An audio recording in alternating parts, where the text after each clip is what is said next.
Lionel Messi এবং তার বাবা হোর্হে মেসি ফুটবল বিশ্বের সবচেয়ে প্রভাবশালী পিতাপুত্রের জুটির একটি।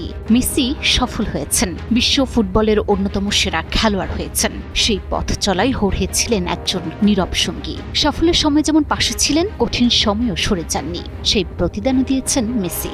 হয়েছেন বিশ্বের ফুটবল জাদুকর। বিশ্বকাপ, কোপা আমেরিকা, ব্যালন ডিওর, অসংখ্য ক্লাব ট্রফি আর একের পর এক ব্যক্তিগত রেকর্ড, সব মিলিয়ে মেসি নিজেকে নিয়ে গেছেন অনেক উপরে। সন্তানকে বিশ্ব সেরা বানিয়ে পৃথিবীর সব আলো থেকে দূরে থাকা সেই নেপথ্য নায়ক হোর্হে মেসি আর নেই। গল্পটা কোনো রূপকথা দিয়ে শুরু হয়নি। শুরুটা হয়েছিল আর্জেন্টিনার রোজারিওর ধুলোবালি ওরা এক সাধারণ পরিবারে, যেখানে ছিল অভাব, দীর্ঘ অনিশ্চয়তা আর সন্তানকে বাঁচাতে এক বাবার হাড় ভাঙা সংগ্রাম। সেই বাবার নাম হোর্হে মেসি। সেই বাবাই অসুস্থতাজনিত কারণে ৬৮ বছর বয়সে মারা গেছেন বলে তার চিকিৎসাকারী ক্লিনিকের এক বিবৃতিতে জানানো হয়েছে। হোর্হে মেসি পেশায় ছিলেন এক স্টিল ফ্যাক্টরির সেকশন ম্যানেজার, তবে ফুটবল ভালোবাসতেন ভীষণ। হোর্হে মেসি প্রতিদিন ভোর ৪টায় কাজে বের হতেন, ফিরতেন রাত ৯টায়।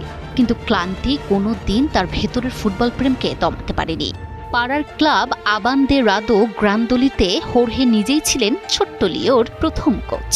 যখন তিনি দেখলেন চারপাশের অন্য শিশুদের হারিয়ে ৭ বছরের লিওর পায়ে বল ড্রিবল করে ছুটে যাওয়ার দৃশ্য, বাবা হোর্হে প্রথম চিনেছিলেন এই ছেলে সাধারণ নয়, ও এক ইতিহাস লিখতে এসেছে।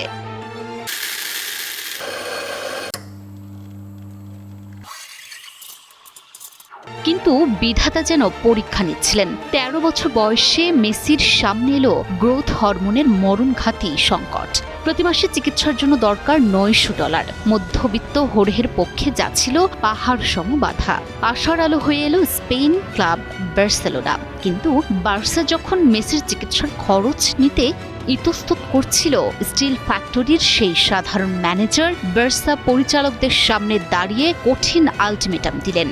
সেই অদম্য জেদের মুখেই বার্সার টেকনিক্যাল ডিরেক্টর কার্লোস রেক্সাক একটি টিস্যু পেপারে লিখতে বাধ্য হন সেই ঐতিহাসিক চুক্তি। চুক্তি তো হলো, কিন্তু ত্যাগের গল্পটা ছিল আরও বেদনাদায়ক। মা আর বাকি ভাই বোনদের আর্জেন্টিনায় ফেলে রেখে ১৩ বছর ছেলেকে নিয়ে স্পেনে পাড়ি দিলেন হোর্হে। হোর্হে মেসি নিজে পুরো সময় স্পেনে থেকে ছেলের জন্য রান্নাবান্না ও দেখভাল করতেন, যা মেসিকে মানসিকভাবে শক্ত রেখেছিল। হোর্হে ও মেসির সেই দিনগুলো ছিল ভীষণ কষ্টের। পরবর্তীতে মেসি জানান, বার্সেলোনায় পৌঁছানোর পর প্রতি রাতে তিনি তার ঘরের দরজা বন্ধ করে কাঁদতেন, আর তার বাবা হোর্হেও অন্য ঘরে গিয়ে আড়ালে কাঁদতেন, যাতে কেউ কাউকে দুর্বল হতে না দেখেন। দেয়াল চাপা সেই ২ জোড়া চোখের পানি পরবর্তীতে বুয়েন্স আয়ার্স থেকে কাতার পর্যন্ত ইতিহাস লিখেছিল। এদিকে বিশ্ব যখন মেসির প্রশংসায় পঞ্চমুখ হন, হোর্হে তখনও ঘরের মাঠে সবচেয়ে কঠোর সমালোচক। মেসি নিজেই আর্জেন্টিনার সংবাদ মাধ্যম ওলেতে বলেন, আমি হ্যাট্রিক করলেও ম্যাচ শেষে বাবা আমাকে ফোন করে আমার করা ভুলগুলো ধরিয়ে দিতেন। তারই কঠোর সমালোচনাই আমাকে আরও ভালো ফুটবলার হতে বাধ্য করেছে। কোনো ক্যামেরার আলো চাননি, প্রচারের আলো এড়িয়ে পুরো জীবনটা তিনি শুধুই থেকে গেছেন ছেলে মেসির এক বিশ্বস্ত ছায়া হয়ে। আজ ফুটবল বিশ্ব হারালো সেই নিভৃতচারী কারিগরকে। তবে মেসি যতবার বল পেয়ে বিশ্বকে চমকে দেবেন, ততবারই নেপথ্যে হেসে উঠবেন স্টিল ফ্যাক্টরির সেই বাবা, যিনি একটি টিস্যু পেপারে লিখেছিলেন ফুটবলের সর্বকালের সেরা মহাকাব্য।